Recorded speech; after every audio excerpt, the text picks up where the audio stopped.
तो लो जी class 12th के विद्यार्थियों, आज के पेपर में बायोलॉजी के आने वाले प्रश्न मैं आपको इस वीडियो में बताने जा रही हूँ, जो सुबह मुझे 5 बजे मिले हैं।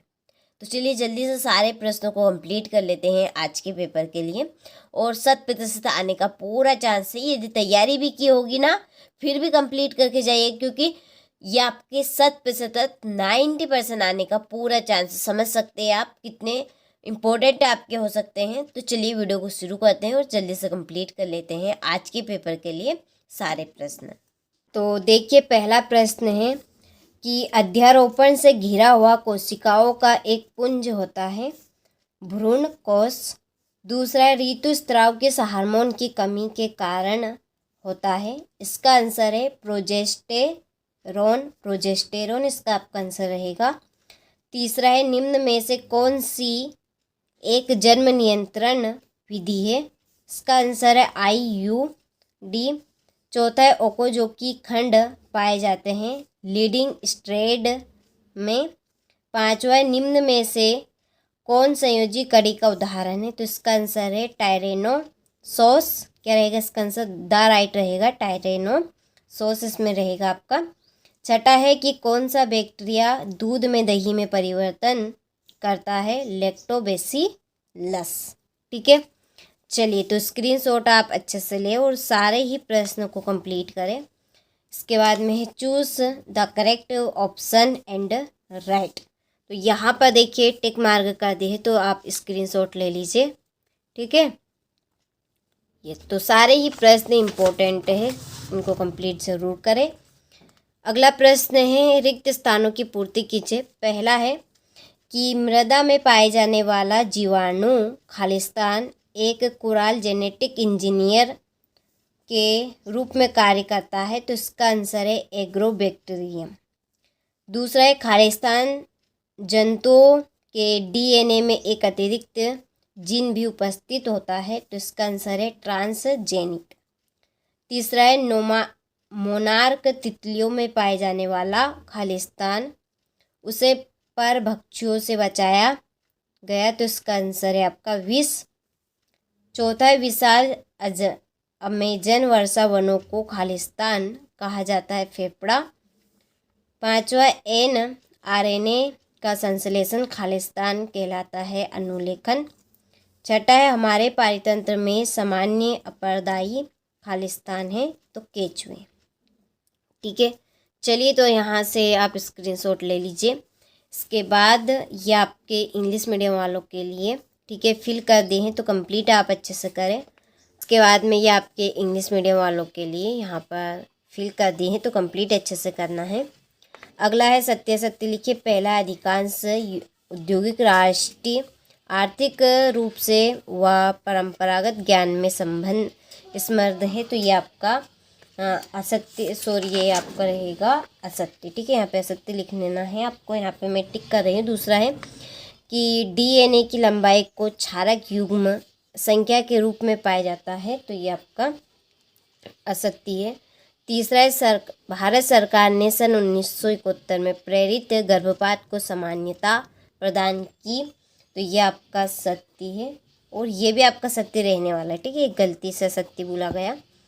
तो चौथा है एलर्जी में 1 ग्राम A प्रकार के एंटीबायोटिक एंटीबॉडीज का निर्माण होता है। तो ये आपका सत्य है। पांचवा DNA लाइगेज जेनेटिक इंजीनियरिंग में प्रयोग नहीं होता है। तो इसका आंसर असत्य है। छठा है मानव अंड प्रजनन है। तो ये आपका असत्य है। ठीक है, चलिए तो आप स्क्रीनशॉट ले यहाँ से। इसके बाद में ये आपके इंग्लिश मीडियम वाले, पहले का ये रॉन्ग, दूसरे का राइट, तीसरे का राइट, चौथे, पाँचवें और छठे का रॉन्ग। ठीक है, चलिए तो कंप्लीट अच्छे से आपको करना है। इसके बाद में सही जोड़े, पहली है कोरोना एडिएटा की जोड़े आपकी रहेगी अंडर। दूसरी है आपकी LSD है आपकी विभ्रमकारी। तीसरी है फ्रेडरिक मीसर की जोड़ी रहेगी ये, और चौथी जोड़ी आपकी ये वाली, और पांचवी होगी अप्रभावी जीन रक्त विकार। ठीक है, चलिए तो स्क्रीनशॉट आप ले लीजिए यहाँ से। हो गया। उसके बाद में ये आपकी इंग्लिश मीडियम वालों के लिए, वहाँ से आपको नंबर डाल लेने हैं। ठीक है, चलिए आगे बढ़ते हैं अगले प्रश्न की ओर। तो अगला प्रश्न है यहाँ पे, एक वाक्य में उत्तर दीजिए। पहला है, मनुष्य में 8 से 16 पूरक खंडों वाला ठोस जैसा भ्रूण क्या कहलाता है? तो वो आपका कहलाएगा मोरूला। क्या कहलाएगा? मोरूला। दूसरा है, भारत में परिवार नियोजन कार्यक्रम कब लागू हुआ था? तो ये हुआ था 1952। तीसरा है, न्यूक्लियोसोम मॉडल में हिस्टोन अष्टक के बाहर कौन सी हिस्टोन उपस्थित होती है? तो इसका आंसर है आपका, यहाँ पर मैं लिख देती हूँ, थोड़ी सी यहाँ पे जगह नहीं है इसलिए। तो इसका आंसर है हिस्टोन H1। ठीक है, और चौथा है, डीएनए के खंड का नाम जो पॉलीपेप्टाइड श्रृंखला का संश्लेषण करता है? तो वो है आपका जीन। पांचवें, विषाणु मुक्त पादप प्राप्त करने हेतु पादपों के किस भाग का प्रयोग किया जाता है? तो इसका आंसर है आपका कि पौधों का प्रारोह शीर्षस्थ भाग का प्रयोग किया जाता है। ठीक है, चलिए तो आप स्क्रीनशॉट यहाँ से ले लीजिए।